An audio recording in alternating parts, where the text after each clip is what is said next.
where we live in. Yeah, with my family. This was my sister. We tried to cook there already outside. Over here, like.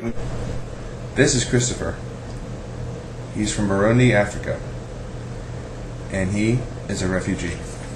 I was in the refugees camps. I live in a refugee camp in Tanzania country. It's the east of Africa. So it's 9 years ago I lived there. So, but I live in different camps. Firstly, I was in Kuba camp. I was a mixer refugee camp. But there's, you know, the problems in Burundi was the ethnic problems. Otherwise, it was a mixer camp. Because we have two ethnics in Burundi, Hutu and Tutsi. But so when the conflict was between both, so there are many refugees declared from Burundi up to the different countries in Africa. So but I prefer Tanzania because this was near of my home. So I came with my family, with 6. We are 6 in the house. With my sister, 3 sisters, 1 brother, and my nephew. Wow. Yeah. So, but the life there in Tanzania was very difficult to live in the refugee camp. This was my first time. So, but I left my country. I left my schools, everything. So, because also my parents were being killed, and that was in 1993. Yes. There are many others with Christopher's story, fleeing a homeland stricken by war, tyranny, or oppression. According to the Department of Health and Human Services, the United States of America has admitted over 60,000 refugees this year alone. Many refugees come to the United States with nothing but the shirt on their back. This is where LFS comes in. My name is Ryan Coryell, and I'm a job developer here at Lutheran Family Services. Lutheran Family Services is a refugee resettlement agency here in Greensboro that brings in refugees from Asia, Africa, Middle East, all over the world, anywhere where refugees have been persecuted. They help us on how to find the Lutheran Family Service. They help us, for example, to find house on how we can live and how we can start our primary life.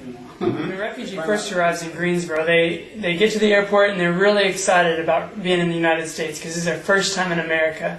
One of our caseworkers or an interpreter greets them at the airport, takes them to an apartment which we furnished with beds, tables. We give them a hot meal on their arrival, and then they settle in, leave them there. Once they're in the United States for a couple of days, we set them up with medical appointments. They have medical screenings. We register the kids for school. We set them up with food stamps and Medicaid. And then we just help them, we enroll them in our new arrival school, which teaches English to all refugees who come. For the kids, there's the newcomer school, which is located by Western Guilford, and that is a 2-year school where every kid from kindergarten through 12th grade attends this school, and they learn English as well as getting a normal education like anybody else would get.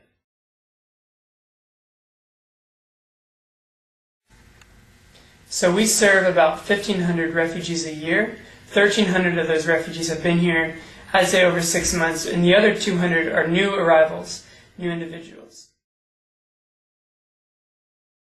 We have about 11 people working. We have 2 case managers who greet people at the airport, set them up with appointments. We have 2 job developers, and I'm one of those.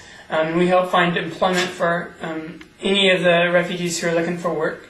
And then we have 4 or 5 people working with immigration, just help setting them up with green cards and citizenship. And, Hi, my name is Halat Malo, and I'm the case manager here at Lutheran Family Services. And my name is Harker Gurung. I'm also the case manager here at the Lutheran Family Services. Our job is, before clients arrive, we set up the apartment.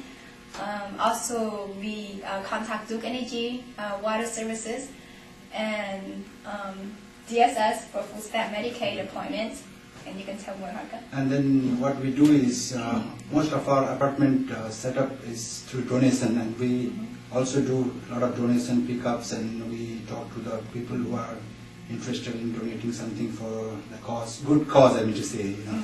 So, yeah. And we have to go to the airport to pick up clients. And before we do that, we have to make sure they have food in the fridge, and as well as provide a hot meal, a cultural hot meal for them when they arrive. And if they don't speak English, we have interpreters to go to interpret.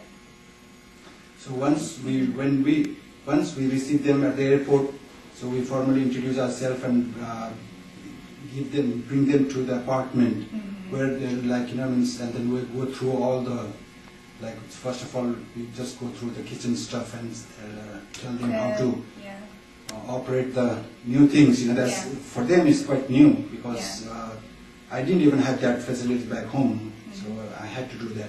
And we just teach them how to operate that, and we take them around and tell them about the smoke detectors that are the new thing too. So we are very much concerned about their safety too. So and we just tell them what to do if they have some sort of emergency, and then we take them to the bathroom and tell them how to use that too. You know, I mean, this is something new for them. I mean, I'm just generalizing, but there are certain clients who have been using this type of facilities back home, but we had to do that most of the times, right? Yeah. So we go under that, you know, that's our normal procedure.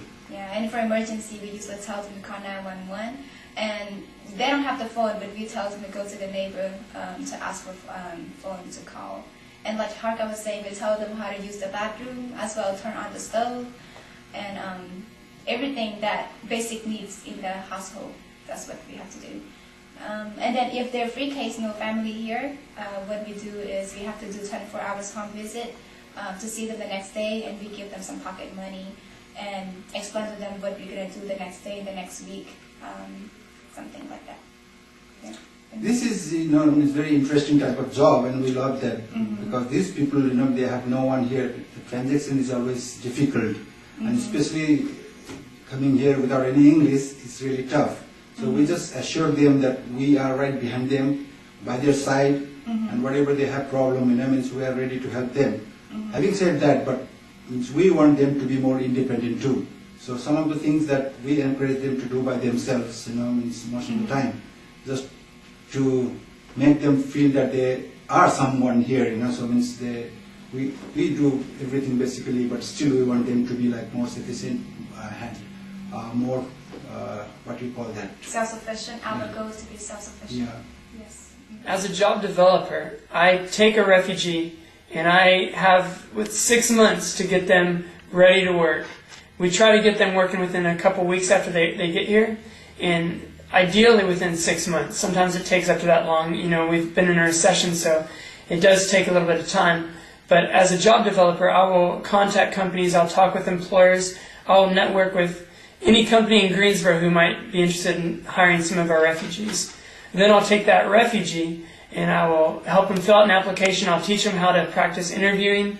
I'll take them to the job. I'll teach them what to dress, how to act, and hopefully get them the job at that point. And then I will follow up with each refugee, make sure their job is going well once they're hired.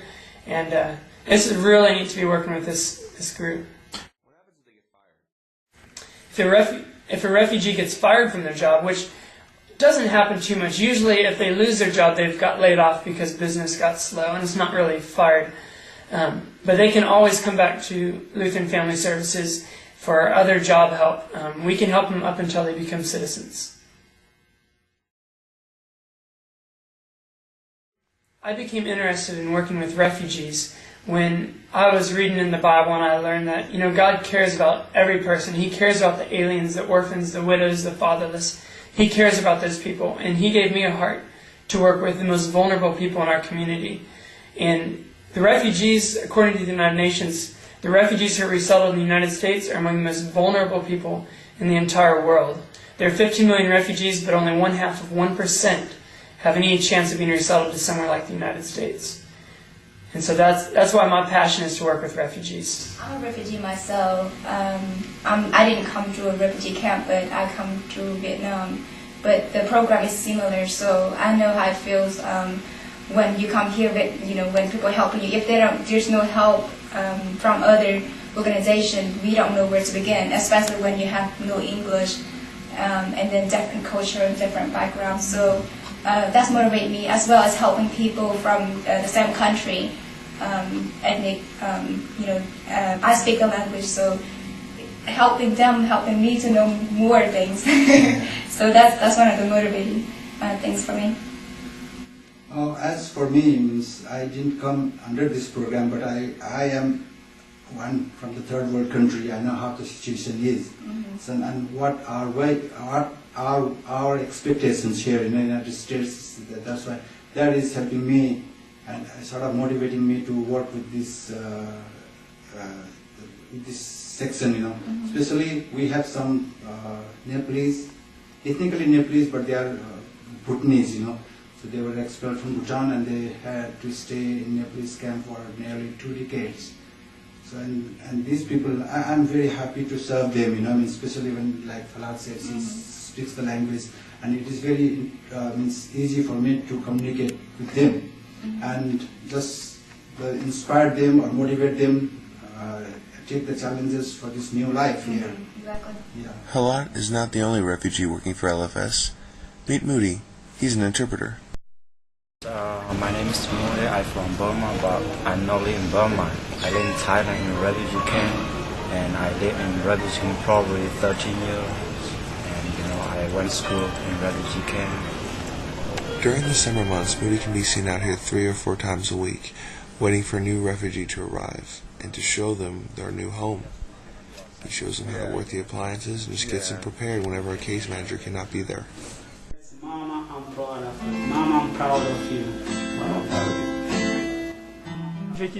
So there you go, folks. Lutheran Family Services.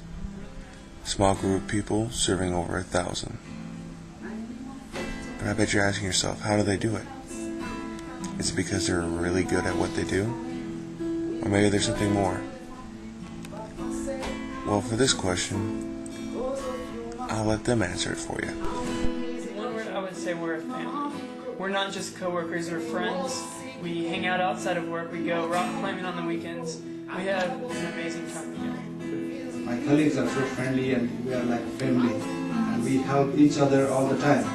Whether it be like, name it, from small thing, picking up the donation to buying the groceries, helping set up apartment things. Everybody is like one. So I love that too, so that inspires us, right? Exactly. So I'm agree with how I would say. So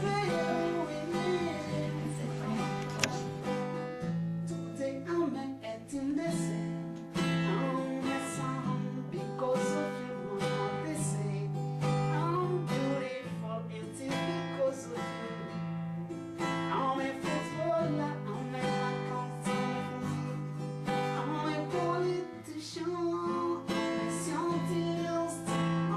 Teacher